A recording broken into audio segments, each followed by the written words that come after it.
বুধবার বারাসাত শহরে ভারতীয় জীবন বীমা নিগম বারাসাত শাখার উদ্দেশ্যে জনমানুষের বীমা সচেতনের বিরুদ্ধে একটি মোটরসাইকেল র্যালি অনুষ্ঠিত করে। বেলা 11:30 নাগাদ কর্পোরেট ফ্ল্যাগ তুলে শুভ সূচনা করেন বারাসাত শাখার মুখ্য সচিব ও প্রবন্ধক শ্রী পীযূষ কান্তি চট্টোপাধ্যায়। এই র্যালি ঘিরে অভিকর্তাদের উৎসাহের উদ্দীপনা ছিল বেশ দেখবার মতো। 100-এরও বেশি মোটরসাইকেল এবং 200-এর বেশি অভিকর্তা এই র্যালিতে অংশগ্রহণ করেছেন।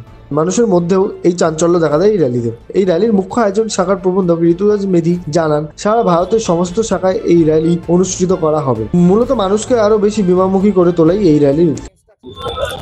আজকে এটা যেটা হচ্ছে, এটা আমাদের অ্যাকচুয়ালি আমাদের সেন্ট্রাল অফিস থেকে, আমাদের কেন্দ্রীয় অফিস গভর্নমেন্ট যে অফিস আছে সেখান থেকে একটা আমাদের বলা হয়েছে, একটা ইনস্ট্রাকশন দেওয়া হয়েছে যে ভারতবর্ষের সমস্ত আমাদের যতগুলো শাখা আছে, 2048টা শাখা আছে মোটেল আছে, সমস্ত শাখাতে এই ধরনের র্যালি, জরুরি নয় যে মোটরসাইকেল র্যালি, কোথাও হেঁটে হেঁটে হবে, বিভিন্নভাবে র্যালি আমরা করবো একটা পাবলিকের মধ্যে বীমা সচেতনতা বৃদ্ধি করার উদ্দেশ্যে।